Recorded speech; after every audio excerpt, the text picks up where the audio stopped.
Smart మీటర్లు వద్దు, విద్యుత్ సర్దుబాటు ఛార్జీలు రద్దు అని కోరుతూ సిపిఎం పార్టీ ఆధ్వర్యంలో సోమవారం కొసిగి విద్యుత్ సబ్ స్టేషన్ ముందు ధర్నా నిర్వహించారు. ఈ ధర్నాను ఉద్దేశించి సిపిఎం పార్టీ జిల్లా కార్యదర్శి వర్గ సభ్యులు వెంకటేశ్వర్లు మాట్లాడారు.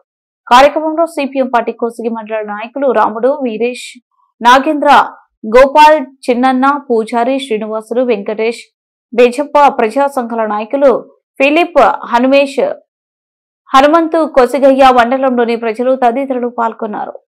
మరి ముఖ్యమంత్రి చంద్రబాబు నాయుడు గాని, లోకేష్ గారు గాని, చాలా మంది కూటమి నాయకులు చెప్పింది ఏమంటే, ఎవరైనా అధికారులు స్మార్ట్ మీటర్లు కనుక మీ రైతులకు కానీ ఎక్కడైనా కానీ బిగిస్తే వాటిని పగలగొట్టండి, మేము అధికారంలోకి వస్తే స్మార్ట్ మీటర్లు పెట్టము, కరెంట్ ఛార్జీలు పెంచము అని అనేక మాటలు చెప్పి, మాయ మాటలు చెప్పి ఓట్లు వేసుకొని అధికారంలోకి వచ్చిన తర్వాత ఈరోజు జగన్ మరి ఆ రోజుల్లో ఏ రకంగా అయితే కరెంట్ ఛార్జీలు పెంచినాడో, మరి ఈరోజు చంద్రబాబు నాయుడు కూడా అదే రకంగా దాదాపు 15,000 కోట్ల రూపాయలు దాదాపు సంవత్సరం కాలంలో ప్రజలపైన ట్రూ అప్ ఛార్జీలని, సర్దుబాటు ఛార్జీలని రకరకాల పేరు మీద ఈరోజు పెద్ద ఎత్తున ప్రజలపైన భారాలు వేసేటువంటి పరిస్థితి చూస్తున్నాం.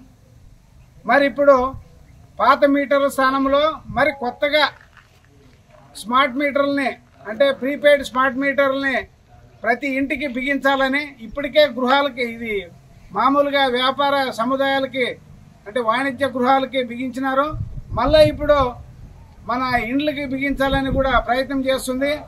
మరి ఇండ్లకు కనుక బిగిస్తే ఖచ్చితంగా మనమంతా కూడా కరెంటు వినియోగించుకోలేము. మన పాతకాలంలో మరి దీపాలే మనకు దిక్కే అవకాశం ఉంది, కిరోసిన్ దీపాలే వచ్చే అవకాశం ఉంది తప్ప, ఎందుకంటే ఈరోజు ఈ స్మార్ట్ మీటర్ వలన చాలా నష్టం జరుగుతుంది ప్రజలకి. ముఖ్యంగా స్మార్ట్ మీటర్లు ముందుగానే ప్రీపెయిడ్ చేసుకోవాలంటే ముందుగానే ఛార్జ్ చేసుకోవాలా, అది రీఛార్జ్ అయిపోయిందేమో ఆటోమేటిక్గా అది స్మార్ట్ మీటర్లు బంద్ అయిపోతాయి. అట్లాగే స్మార్ట్ మీటర్